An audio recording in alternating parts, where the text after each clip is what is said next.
মৃত্যুদণ্ডের চূড়ান্ত রায় না হওয়া পর্যন্ত আসামিকে কন্ডেম সেলে রাখা যাবে না বলে হাইকোর্টের দেয়া রায় ২৫ আগস্ট পর্যন্ত স্থগিত করেছে আপিল বিভাগ। চেম্বার আদালতের বিচারপতি ইনায়েতুর রহিম এই স্থগিতাদেশ দেন। শুনানিতে অ্যাটর্নি জেনারেল আদালতকে বলেন, এই রায়ের ফলে কারাগারগুলোতে বিশৃঙ্খলা শুরু হয়েছে।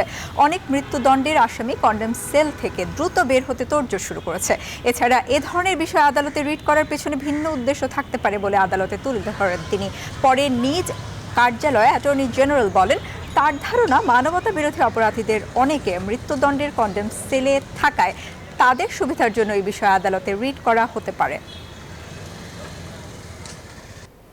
যুদ্ধ অপরাধীদের মামলা আছে, তাদের কিন্তু মৃত্যুদণ্ডাদেশ হয়েছে। সেই মৃত্যুদণ্ডাদেশের যে বিষয় যে যারা যেটি দলের ছিলেন ওনারা, সেই দলের উনি কিন্তু সমর্থক।